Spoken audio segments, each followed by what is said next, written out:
단거리 탄도미사일 2발을 발사했습니다. 보름 새 7번째로 심야 도발은 올 들어 처음입니다. 일본은 절대 용납할 수 없다며 강력 반발했고 미국도 안보리 결의 위반이라고 규탄했습니다. 3년 만에 열린 불국 축제에 시민의식의 아쉬운 민낯이 드러났습니다. 105만여 명이 다녀간 자리에는 쓰레기 50톤이 나뒹굴었고 불법으로 차를 세우고 불꽃을 관람하는 시민들로 도로는 몸살을 앓았습니다. 창원 앞바다에서 집단 폐사한 정어리가 110톤을 넘었습니다. 폐사 원인은 여전히 오리무중입니다. 러시아가 크림대교 폭발 사고 진상조사에 나섰습니다. 도로 복구에 수개월이 걸리고 군 보급에도 차질을 빚을 거란 예상이 나오는 가운데 러시아의 보복 공격 우려가 나오고 있습니다.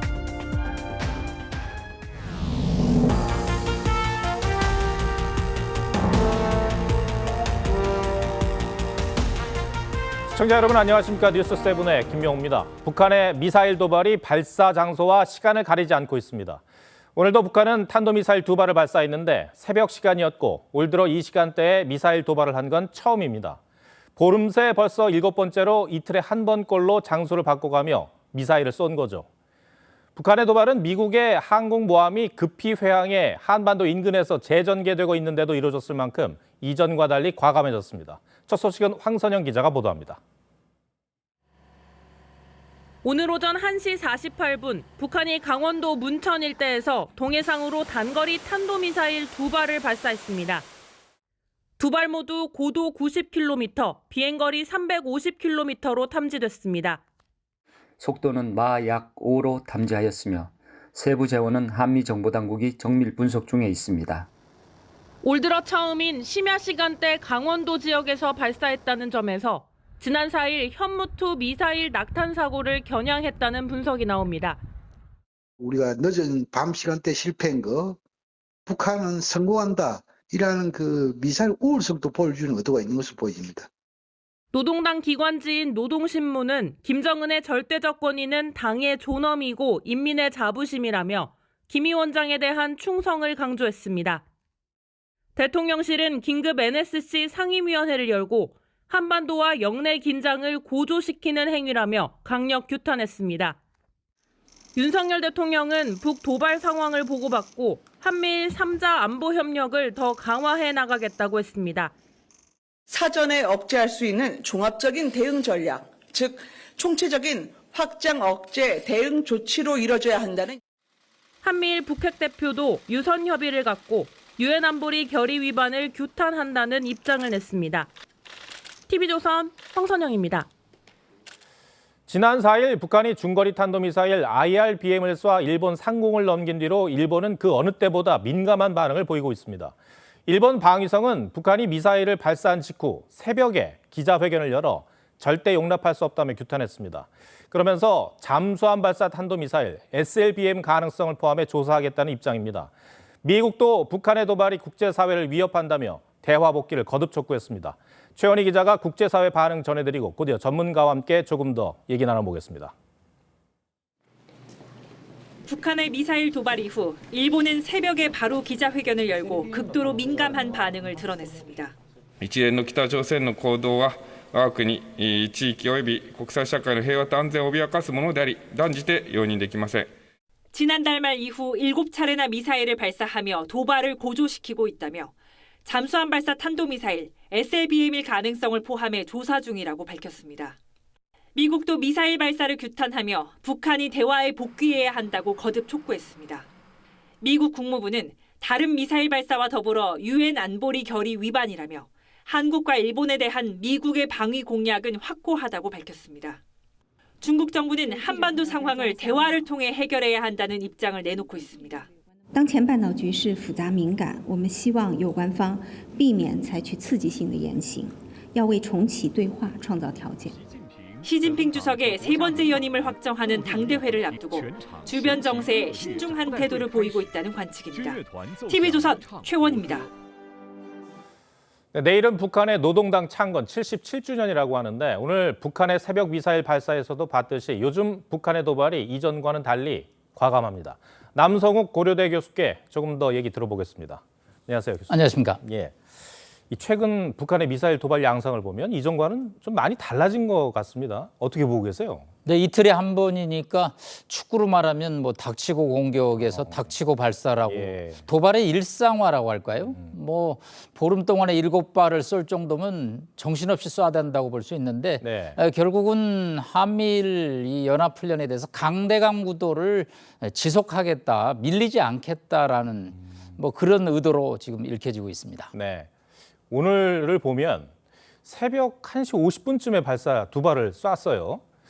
이거는 이제 아무 때나 도발할 수 있다는 위협입니까? 그렇습니다. 도발이 주로 이제 5시에서 8시 사이에 이루어졌습니다. 과거에는. 네. 그래서 뭐 새벽녘에 이제 쏘고 저희가 아침 뉴스를 보면서 국가 NSC 회의가 오전에 열리고 그랬는데 예. 밤 1시 50분에서 한 10여 분 동안 도발이 일어남으로써 심야 도발이라는 표현을 이제 저희가 쓰기 시작했는데 이거는 뭐 언제든지 쏠 수 있다라는 뜻도 되고 또 저희가 10월 5일 날 북한의 4,500km의 중거리 미사일 발사에 대응 사격 때 낙탄 사고가 있었는데 그렇죠. 그때 심야 발사였거든요. 예. 뭐 이거에 대해서 맞대응하는 성격도 있는 것으로 지금 보입니다. 예. 지난주에 북한 전투기와 폭격기가 출격하는 모습을 봤습니다. 이런 경우도 참 흔치 않은 것 같은데 네. 교수님, 근데 실제 이 무기들, 전투기들의 전투력은 어느 정도입니까? 네, 전투력은 일단 양적 비교가 있고 질적 비교가 예. 있는데 육해 공군 중에서 북한이 취약한 부분이 공군입니다. 그런데 11만 명이 되고 전투기를 전부 합치면 뭐 1000여 대가 넘습니다. 네. 일단 양적으로는 우리보다 앞선다는 말을 할 수밖에 없고요. 다만 이제 질적으로는 레이더라든가 신형 첨단 장비들이 구축되지 않아서 북한의 전투력이 우리보다는 열세에 있다는 표현을 쓸 수 있습니다. 하지만 이제 북한은 평양 이남의 휴전선에서 100km 이내 부분에 전투기의 40%를 집중 배치하고 있습니다. 그래서 이제 이번에 시위성 편대 비행이 12대가 이루어졌는데 저희가 오산 작전사령부에서 화면으로 북한에서 전투기가 뜨면 그게 레이더에 포착이 됩니다. 예. 그래서 일단 이제 감시선을 특별 감시선을 해놓고요. 그 다음에 이제 더 내려오면 특별 조치를 취하는 우리 전투기가 뜨죠. 그래서 이번에 F-15 전투기 30대가 이륙을 해서 맞대응을 했는데 뭐 북한의 의도는 입체적인 도발이라고 볼 수 있겠습니다. 미사일뿐만 아니라 이 수도권에 대해서 집중 낙하해서 자살 공격을 했을 때 피해를 줄 수 있기 때문에 우리로서는 또 예의주시할 수밖에 없는 상황입니다.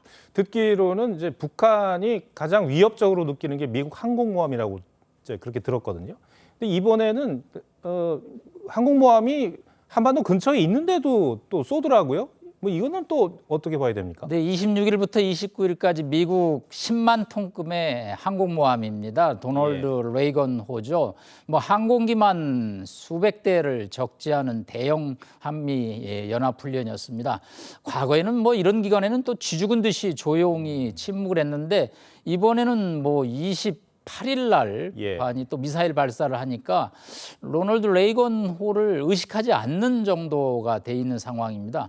북한 입장에서는 뭐 다양한 정도의 전술 훈련을 지금 시행하고 있는 것으로 보이기 때문에 이제는 도발을 뭐 이럴 때는 자제할 것이다. 저럴 때는 조금 소강 상태를 보일 것이다. 이런 예측이 좀 어려워질 것으로 보이고 있습니다. 예. 언론 보도를 보니까 김정은 위원장의 자맹이 길어지고 있다 이런 얘기가 나오던데 어떻게 파악하고 계십니까? 예, 뭐 도발을 하니까 잘 숨어 있는 게 낫겠죠. 지금 29일째, 뭐 30일째, 한 달째 지금 자맹 기간입니다.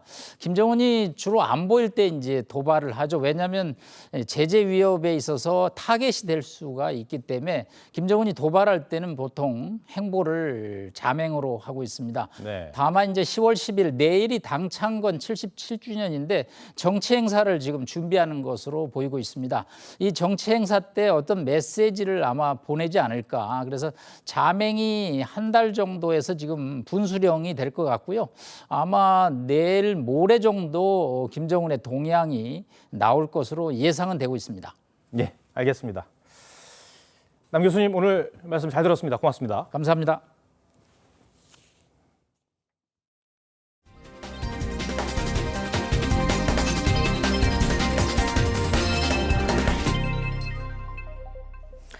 네, 코로나 이후 3년 만에 열린 불꽃 축제장에 어제 많은 시민들이 찾았는데요. 화려한 축제의 뒷모습은 다소 아쉬웠습니다.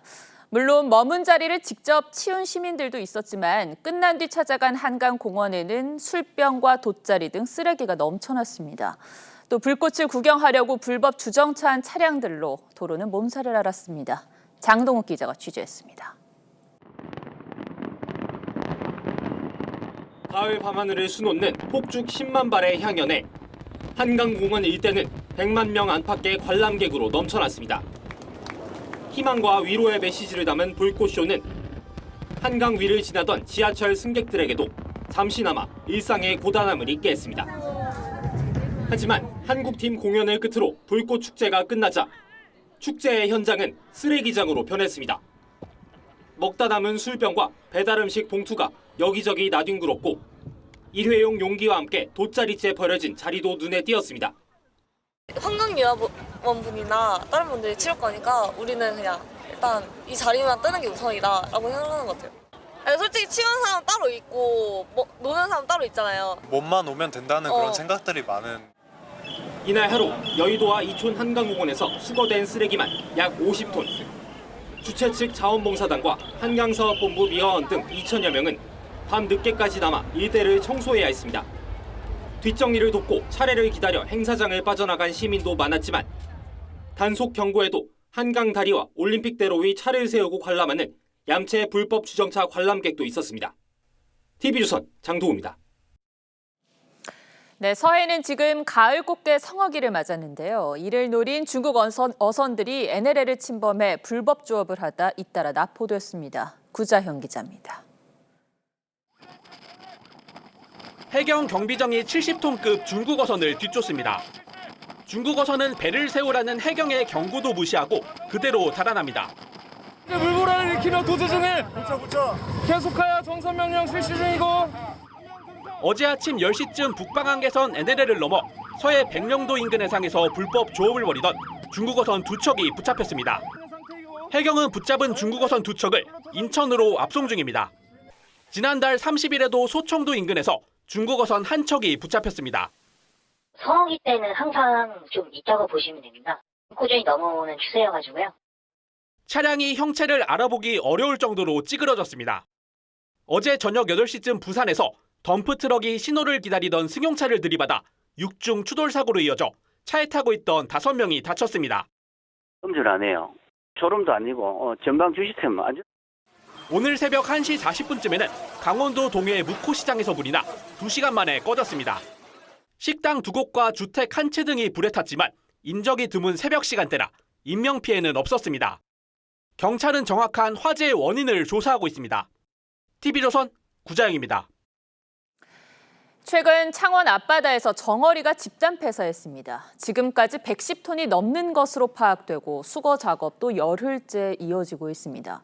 그런데 정어리가 왜 떼죽음을 당했는지 그 원인은 오리무중인 상태입니다.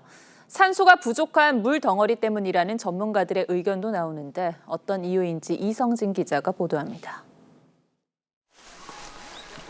경남 창원 앞바다입니다.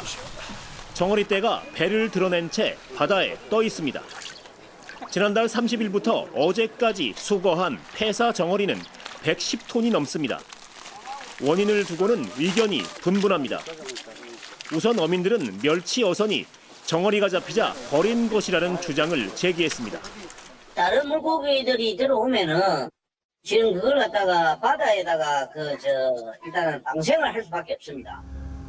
해경이 해양 투기가 의심되는 제보를 받아 당시 조업한 어민들을 참고인 신분으로 조사하고 있지만 뚜렷한 혐의점을 찾지 못하고 있습니다. 해안으로 몰려든 정어리떼가 그 다음 날 폐사한 것으로 보이는 영상이 공개되면서 전문가들은 해양 환경의 급격한 변화나 해양 오염의 가능성을 의심하고 있습니다. 바닷물에 산소가 부족한 현상이 발생했거나 급격한 수온 변화가 집단 폐사를 초래했다는 주장입니다. 수온 변화나 산소 부족, 그다음에 오염수 영향 등 다양한 원인의 가능성을 두고 조사하고 있습니다. 국립수산과학원은 지금까지 수집된 다양한 증거들을 분석해 이달 말에 폐사 원인을 발표할 예정입니다. TV조선 이성진입니다. 네, 오늘은 한글날입니다. 정부가 정한 우리말과 글의 생일이죠. 한국 노래와 드라마의 인기로 해외에서는 한글에 대한 관심이 높아지고 있는데 정작 우리 주변에는 외래어나 국적불명의 언어가 넘쳐납니다. 윤서아 기자가 오늘 하루 시내를 둘러봤습니다. 방탄소년단 음악을 즐기다 한국 여행길에 오른 독일인 제시나 씨. 좋아하는 가수의 언어를 쓰는 나라라는데 한껏 들떴지만 막상 접한 한국거리는 예상과 달랐다고 했습니다. 한글 대신 뜻모를 알파벳을 나열한 간판에 German means lion. Lion. Lion. And you have maybe your hair like a lion. 한글과 영어를 합친 단어는 읽어도 무슨 말인지 알기 어려웠습니다. But I can't read Goshitao. Yeah. So because it's in the Korean letters, it's I can't read it. 카페 메뉴판 가운데는 미숫가루를 MSGR로 표기하는 곳도 있었습니다. 2030 세대들이 많이 찾는 경의선 거리입니다. 이 30m 되는 거리에 가게 10여 곳이 밀집되어 있는데 이 중 한글로 된 간판은 부동산 단 한 곳입니다. 도로 표지판은 물론 지자체 등 관공서에서도 외래어 표기가 남발되고 있었습니다. 왜 저 단어까지 한국어를 안 쓰고 굳이 정말 예쁜 아름다운 한국어가 있는데 다른 언어를 쓰고 하는 걸까? 한덕수 국무총리는 공공언어에서 불필요한 외국어 사용을 줄이고 쉬운 우리말로 바꿔 나가겠다고 했습니다. TV조선 윤서아입니다. 지난 2018년 김정숙 여사의 인도 단독 방문 당시 4억 원에 가까운 예비비가 사흘 만에 책정됐다는 소식은 이미 전해드렸습니다. 당초 문체부 장관 출장으로 예정됐던 해당 방문의 예산은 2,500만 원이었던 것으로 나타났습니다. 그러니까 김정숙 여사 일정으로 바뀌면서 예산이 무려 14배가 늘어난 겁니다.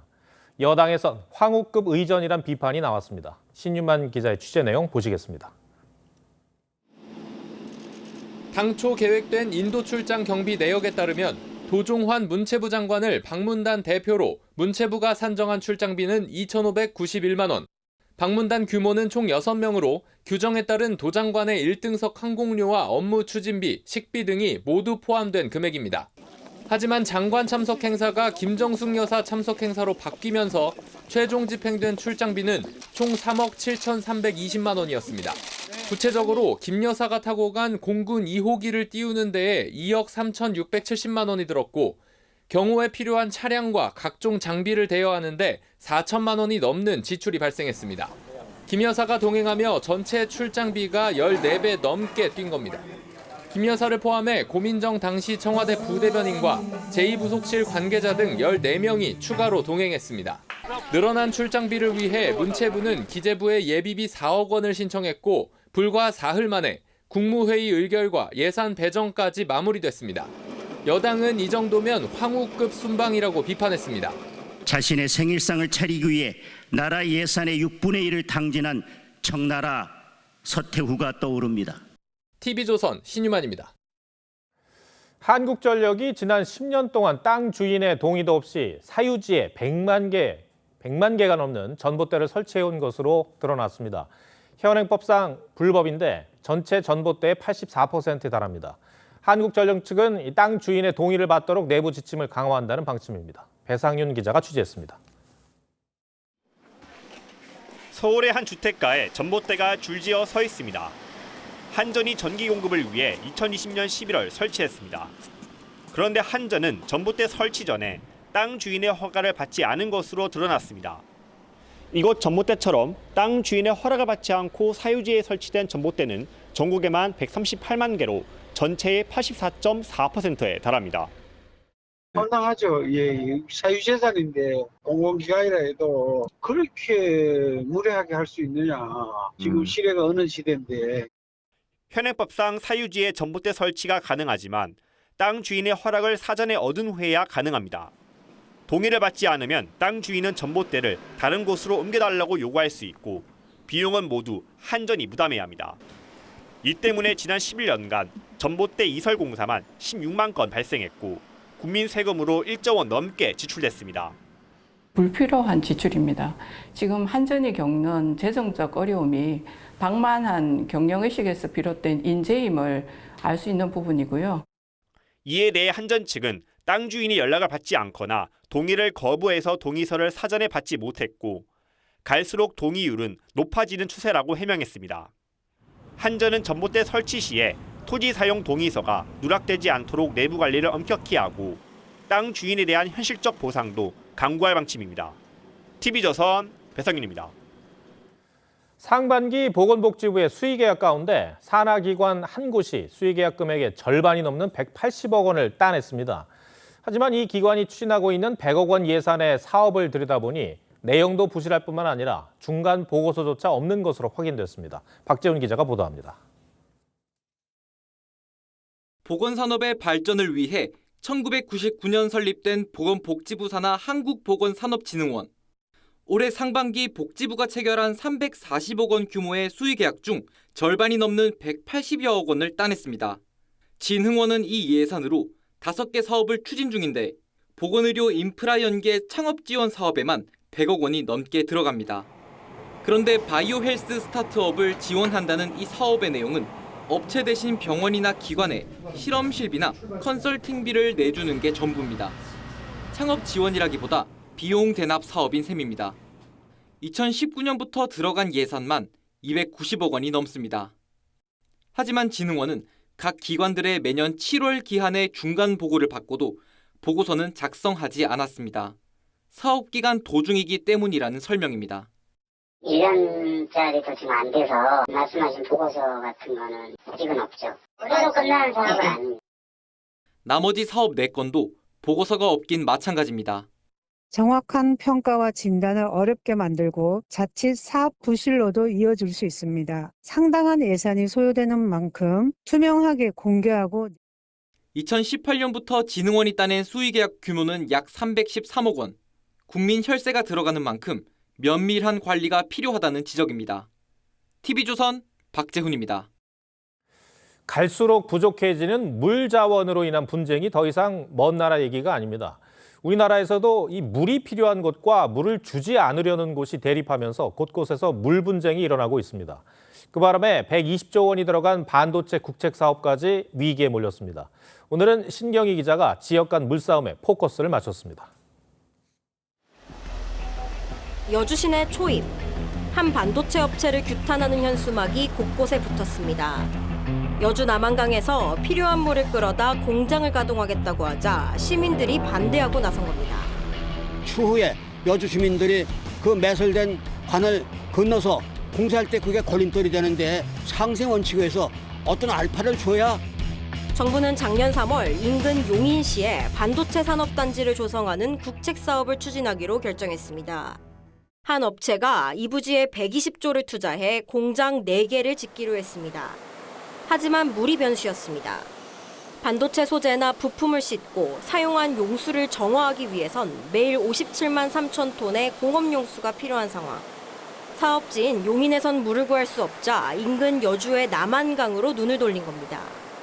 하지만 주민들은 개발 혜택은 용인시에 돌아가고 여주시는 물만 대주는 격이라며 규제를 풀어달라고 요구하고 나섰습니다. 소부장 업체 같은 경우를 갖다가 여주 지역에다 같이 유치를 해주면은 서로 상생할 수 있는 거란 얘기죠. 낙동강 유역에선 마시는 물을 두고 대구와 구미의 분쟁이 13년 동안 진행 중입니다. 1991년부터 낙동강 상류인 구미공업단지에서 페놀과 불산 유출 사고가 반복되자 대구시는 그보다 더 상류인 해평취수장의 물을 사용하겠다고 주장해왔습니다.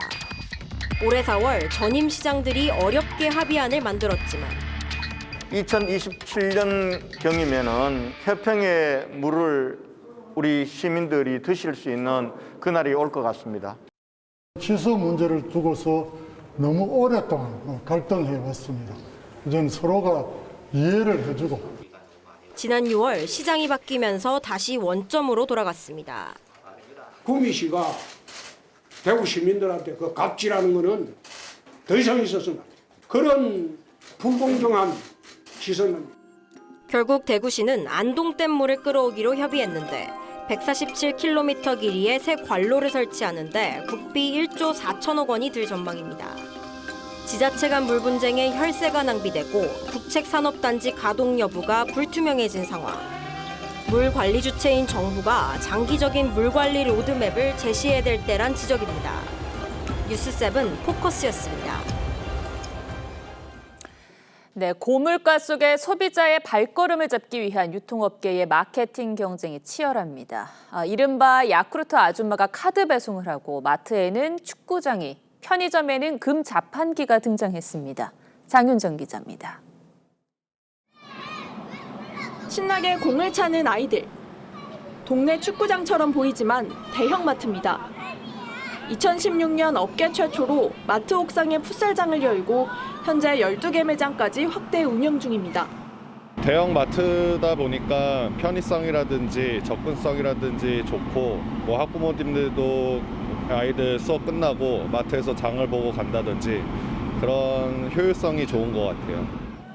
지난 8, 9월 예약건은 전년 동기 대비 약 60% 상승했고 전국 12개 지점 평균 대관 시간 역시 7월 180시간, 8월 240시간으로 늘었습니다. 일명 야쿠르트 아줌마로 불리던 프레시 매니저는 카드 배송 업무를 시작했습니다. 카드 배달을 하려고 그러는데요. 지금 가능할까요? 몇 시쯤에 뵐까요? 담당 지역에 있는 고객과 실시간으로 소통해 원하는 곳까지 카드를 배송해 줍니다.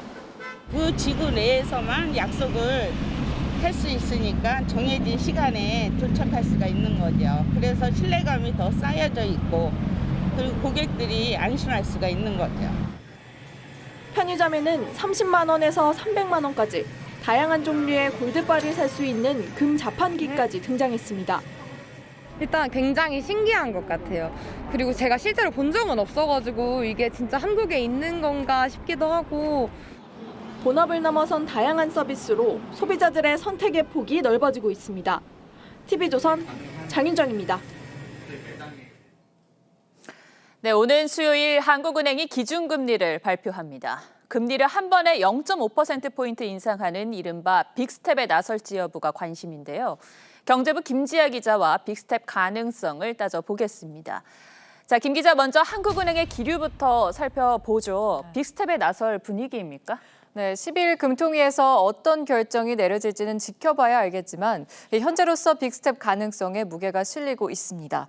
이창용 한은 총재는 지난 7일 국회 기획재정위원회 한국은행 국정감사 자리에서 고물가 상황 고착 방지를 위해 금리 인상 기조를 이어나갈 필요가 있다, 이렇게 말을 했었는데 당시 발언 먼저 들어보시죠. 기준금리 인상의 폭과 시기는 주요국의 통화정책 기조, 지정학적 리스크 등 대외 여건의 변화가 국내 물가와 성장 흐름, 금융 외환 시장에 미치는 영향을 면밀히 점검하면서 결정할 것입니다.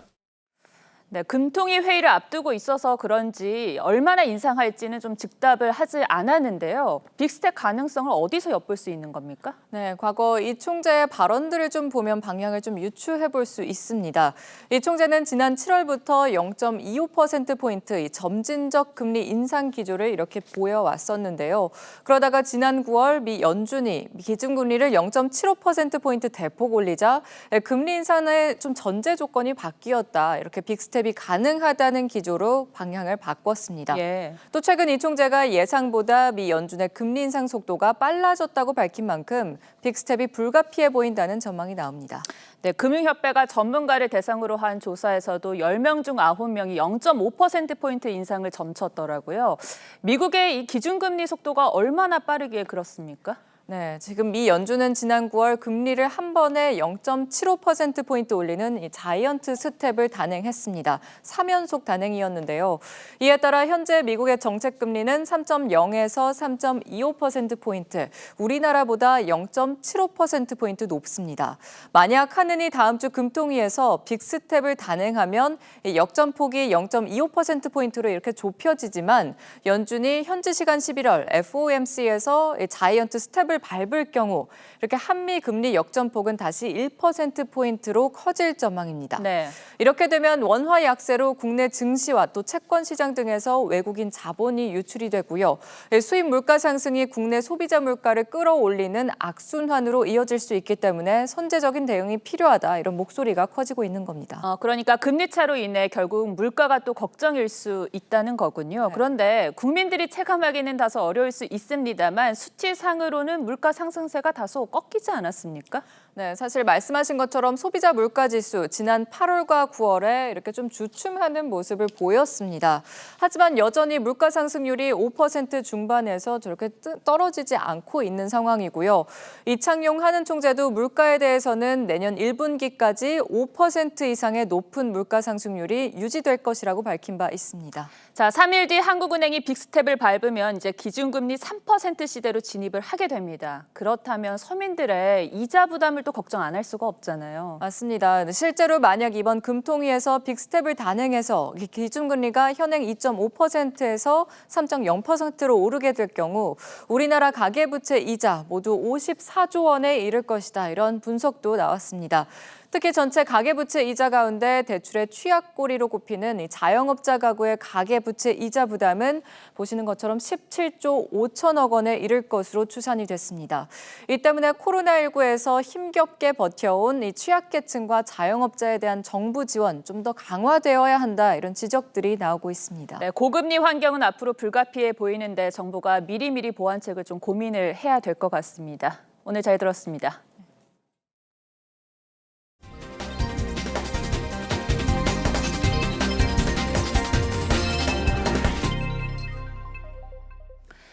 러시아가 점령한 크림반도와 러시아 본토로 있는 크림대교가 어제 폭발 사고로 무너졌습니다. 러시아는 진상조사에 나섰습니다. 이 크림대교는 우크라 침공의 상징물인데 이게 무너지면서 자존심을 구긴 푸틴 대통령이 어떤 형태로든 보복 조치에 나설 거란 우려가 나옵니다. 이유진 기자가 보도합니다. 다리를 건너던 트럭에서 갑자기 폭발이 일어납니다. 불길이 바로 옆 화물 열차에 옮겨붙어 대형 화재로 번졌습니다. 충격에 교량 한쪽은 상판이 무너져 내렸고 3명이 숨졌습니다. 푸틴 러시아 대통령은 크림대교와 주변 에너지 인프라 보안 강화를 지시했고 러시아 당국은 우크라이나를 배후로 보고 진상 조사에 착수했습니다. Изучается маршрут передвижения автомашины и соответствующая документация. 이번 폭발은 푸틴에게 실질적 상징적으로 큰 타격이 될 것으로 외신들은 보고 있습니다. 먼저 주요 군사 보급로가 타격을 입었습니다. 철도 통행은 재개됐지만 차도는 복구에 수개월이 걸릴 것으로 예상됩니다. It is likely to cause problems for a supply chain that's already been pretty atrocious. 무엇보다 크림대교는 개통 당시 푸틴이 직접 운전하며 다리를 건넜을 정도로 우크라이나 침공의 상징이어서 푸틴은 이번 일로 크게 체면을 구겼습니다. Этот проект, это чудо свершилось. Спасибо вам большое. 우크라이나가 과거 크림대교 파괴를 언급할 때마다 러시아는 수도 키이우 공격을 경고해왔습니다. 이번 폭발 배후가 우크라이나로 명확해질 경우 러시아가 대규모 보복에 나설 가능성이 커지고 있습니다. TV조선 이유진입니다. 지난주 정부가 발표한 정부 조직 개편안에 대해 민주당 이재명 대표가 개편안의 핵심인 여가부 폐지에 반대한다는 뜻을 당 지도부에 밝힌 것으로 알려졌습니다. 지난 6일 정부 발표 이후 민주당은 입장 표명에 신중했는데 이 대표가 부정적 입장을 밝히면서 여권이 구상 중인 다음 달 개정안 처리를 앞두고 여야 간 힘겨루기를 봐야 할 것 같습니다. 권은영 기자입니다. 민주당 이재명 대표가 지난 7일 열린 비공개 최고위원회의에서 여가부 폐지 반대 입장을 밝힌 것으로 알려졌습니다. 이 대표는 개편의 우선순위가 잘못됐다며 정쟁의 소지가 강하다고 말했다고 당 관계자들은 전했습니다. 이 대표는 지난 대선 과정에서 여가부 폐지에 부정적 입장을 밝힌 바 있습니다. 여성 업무만 하는 것도 아니고 청소년 업무 이런 거 다 하고 있는데 그 폐지해버리면 어쩌겠다는 건지 제가 이해가 안 되고요. 당 관계자는 국감 이후 반대라는 큰 틀 안에서 당 차원의 의견을 가다듬어 입장을 발표할 예정이라고 했습니다. 이에 따라 여가부 폐지와 국가보훈처의 보훈부 승격 등을 담은 정부조직법 개정안 처리를 놓고 국정감사 이후 여야 간 힘겨루기가 불가피해 보입니다. 개정안의 4달 처리를 목표로 하고 있는 정부와 여당은 국회 논의에 앞서 사회적 공론화에 주력할 계획입니다. 피해 호소인이라고 하는 그런 시각에서 완전히 탈피하자. 그리고 여성에 대한 보호를 더 강화할 것입니다. 여가부는 내일 김현숙 장관 주재로 여성단체 간담회를 개최합니다. TV조선 권은영입니다. 한 출판사가 한동훈 법무장관의 발언을 모은 어록집을 출판하겠다고 해 논란이 일고 있습니다. 법무부는 민간 출판사가 공개된 발언을 모아 책으로 내는 걸 막을 방법은 없다는 입장이지만 이른바 한동훈 신드롬에 편승한 출판사 상술에 곱지 않은 시선이 많습니다. 서영일 기자 리포트 전해드리고 뉴스야 이어가겠습니다. 한 출판사가 온라인 투자유치 플랫폼에 올린 책 표지입니다. 한동훈 스피치라는 가제로 된 책인데 한동훈 법무장관의 취임사와 기자회견, 청문회 발언 등을 모아 280쪽 분량의 어록집을 만들겠다며 투자금 모금을 예고한 겁니다. 저작권법상 공개적으로 이루어진 정치적 연설과 법정, 국회 진술을 그대로 옮겨 쓰는데 제한이 없습니다. 이 때문에 법무부도 민간 출판사의 출판 계획이라 공식 입장을 낼 사안이 아니다고 했습니다. 법조계 일각에선 한 장관에 대한 사회적 주목도가 높아진 상황에서 인기에 편승해 저작권이 인정되지 않는 발언을 모아 어록집을 출판하는 것에 대해 부정적인 여론도 감지됩니다. 한 장관은 정치권 출마 가능성을 줄곧 부인해왔지만 제가 지금 여기서 왜 그런 말씀 드려야 될지 모르겠습니다만 지금 현재 그런 생각이 없습니다. 본인 뜻과 무관하게 정치적인 외연 확장으로 이어질 수 있는 만큼 방치해선 안 된다는 목소리도 나옵니다. TV조선 서영일입니다.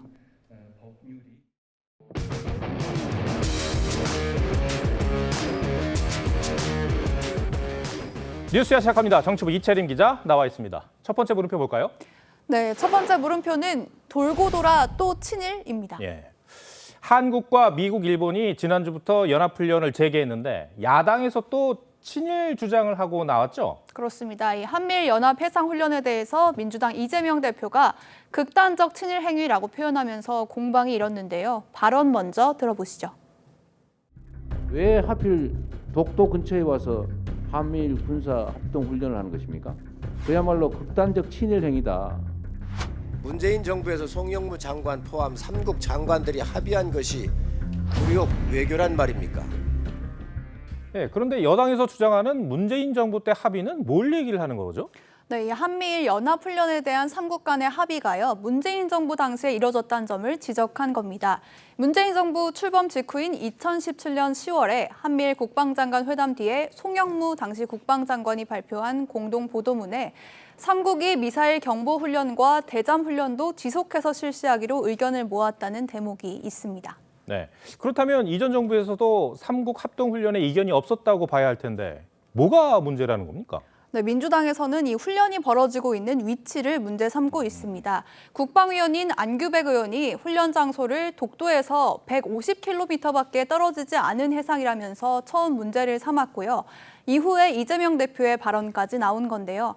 그런데 사실 이 훈련구역은 우리나라 영해가 아니라 한일 사이 공해이고 또 국민의힘 정진석 비대위원장이 부산에서 대마도까지의 거리가 49.5km다 이렇게 지적한 것처럼 독도에서 150km 밖의 해상을 독도 인근으로 표현할 수 있냐 이런 시각도 있습니다. 민주당은 왜 이렇게 반복적으로 친일 프레임을 걸고 나오는 걸까요? 네, 무엇보다 이 프레임이 좀 선명하기 때문에 반일 감정을 자극해서 공세적인 국면을 조성할 수도 있고요. 지지층 결집에도 유리한 측면이 있기 때문일 텐데요. 이 시계를 4년 전쯤으로 좀 돌려보면 우리 재판부의 강제징용 피해자 배상 판결 이후에 조국 당시 민정수석이 이 판결을 부정하거나 비난하는 사람은 친일파라면서 동학 농민운동을 소재로 한 죽창가를 SNS에 올리면서 반일 감정에 불을 지폈고요. 일본의 경제보복 조치 이후에는 대통령이 직접 반일 발언을 하기도 했습니다. 우리는 다시는 일본에게 지지 않을 것입니다. 그런데 지금 상황에서 가장 중요한 건 친일이냐 반일이냐가 아니라 북한의 도발에 어떻게 효율적으로 대응하느냐 아니겠습니까? 그렇습니다. 일본의 경우에는 미국 다음으로 가장 많은 해상 초계기를 보유하고 있다고 합니다. 그래서 미국도 동북아 지역 대잠 작전에는 일본에 일정 정도 의존을 하고 있다고 하는데요. 또 지난 정부에서 폐기 직전까지 갔었던 한일 군사정보보호협정 지소미아도 북한의 핵이나 미사일 정보 공유에 활용되는 만큼 한미일 공조는 북한 도발 대응에 효과적이라는 게 전문가들의 분석입니다. 네, 알겠습니다. 첫 번째 물음표 정리해 볼까요? 네, 첫 번째 물음표 돌고 돌아 또 친일의 느낌표는 안보 문제엔 여야가 따로 없다로 정리해봤습니다. 우리 정보당국은 북한의 이딴 도발을 앞으로 7차 핵실험을 위한 단계적인 시나리오로 보고 있습니다. 우리의 국익을 최우선에 두고 안보 전략을 고민해야 할 시점에 해묵은 친일 논란을 벌이는 게 안보에 도움이 되지 않는 것만은 분명해 보입니다. 네, 두 번째 물음표는 뭡니까? 네, 두 번째 물음표는 바이든과 BTS의 한국 면담 불발은 왜입니다. 이 사진은 지난 6월이었죠. 백악관에서 바이든 대통령과 방탄소년단이 만나는 그런 사진인데, 근데 원래 당초에는 이 앞서서 우리나라에서 만나기로 했었나요?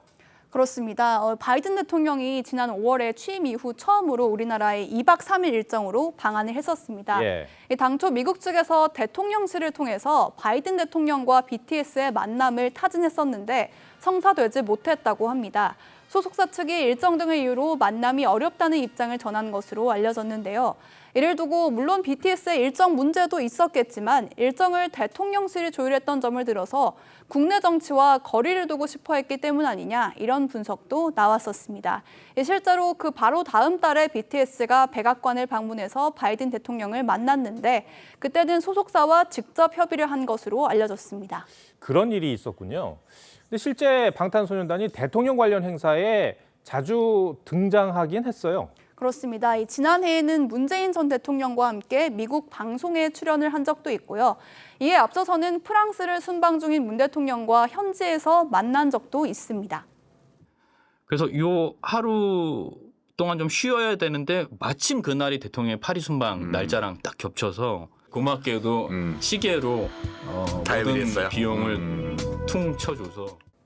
네, 공교롭게도 이 즈음에 정치권에서 BTS에 대한 병역 특례 주장이 나왔었는데 병역 문제를 고리로 정치적 행사에 이용하는 거 아니냐, 이런 비판이 나오기도 했습니다. 네, 방탄소년단의 병역 관련 논란이 요즘 뜨거운 감자인데 과거에 그 팬들이 아니 BTS 군대 갈 거니까 정치적으로 이용하지 말라, 이렇게 비판도 했었죠. 그렇습니다. 그러니까 이 병역 문제가 2018년부터 논란이 벌써 있어 왔는데요. 4년이 지난 지금까지도 결론이 나지 않고 있으니 팬들 입장에서는 그런 점을 지적한 겁니다. 불확실성들이 사실 좀 어려움을 주고 있는 게 사실이기 때문에 조속히 결론을 내주셨으면 좋겠다. 네, 두 번째 물음표도 정해볼까요? 네, 두 번째 물음표 바이든과 BTS의 한국 면담 불발은 왜의 느낌표는 원칙에 대한 논의부터로 하겠습니다. 네. 이 대중문화예술인도 국위 선양을 했기 때문에 병역 특례 대상에 포함시켜야 한다는 주장, 그리고 병역 의무 이행에 있어서 중요한 건 형평성이라는 반론, 분명 모두 쉽게 결론 내리기 어려운 측면이 있습니다. 하지만 정치권에서 결론 없이 상반된 주장만 반복되고 있으니 당사자들 입장에서는 이러지도 저러지도 못하는 상황이 답답할 겁니다. 이번 국정감사에서 다시 한번 논란이 됐으니 이번엔 생산적인 논의로 이어지길 기대해봅니다. 알겠습니다. 이채림 기자 설명 잘 들었습니다.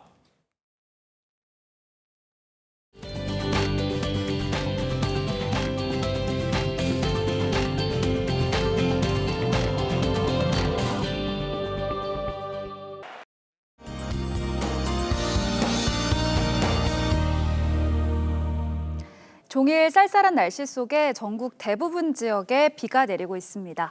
대체 휴일인 내일까지 오락가락 이어지겠는데요. 예상되는 비의 양은 수도권과 충남 서해안에 최대 40mm, 그 밖의 지역에 5에서 20mm 정도고요. 경기 동부와 강원 산간에는 내일 눈이 내려 쌓이는 곳도 있겠습니다. 오늘 밤부터는 돌풍과 벼락을 동반해 비가 요란하게 내리는 곳이 있겠고 중부 서해안과 경기 북부, 영서 북부 지역으로는 우박 우박이 떨어질 가능성도 있어 주의를 하셔야겠습니다. 여기에 바람까지 점차 강하게 불면서 내일도 쌀쌀하겠습니다. 서울 아침 기온 8도로 출발해 낮에 11도 선에 머물겠고요. 청주 14도, 대구 17도 보이겠습니다. 비가 그치고 화요일과 수요일에는 서울 아침 기온이 7도까지 뚝 떨어지면서 올가을 들어 가장 쌀쌀한 아침이 찾아오겠습니다. 두툼한 겉옷으로 체온 조절 잘하시고 건강관리에 각별히 신경 쓰시는 것이 좋겠습니다. 날씨였습니다. 영화 제목으로는 알던 아마겟돈이란 말을 다른 사람도 아니고 미국 대통령을 통해 듣게 될 줄은 몰랐습니다. 푸틴 대통령이 실제로 핵 버튼을 누를 수 있다는 우려에서 나온 얘기입니다. 설마 하는 마음도 있지만 무섭습니다. 먼 나라 얘기라고 할 일이 아닙니다. 우리 삶의 터전 바로 위에 틈만 나면 핵 위협을 하는 북한이 있습니다. 요즘 시도 때도 없이 미사일 도발을 하는데 국군의 날에도 쏘고 미국 항공모함이 와도 쏘고 오늘은 새벽에 쐈습니다. 이 미사일에 핵을 얹으면 그게 바로 핵폭탄입니다. 문재인 전 대통령은 판문점에서 이런 말을 했습니다. 한반도에 더 이상 전쟁은 없을 것이며 새로운 평화의 시대가 열리고 있음을 함께 선언하였습니다. 전임 대통령은 무슨 확신이 있었길래 저런 선언을 했는지 궁금합니다. 시청해주셔서 고맙습니다.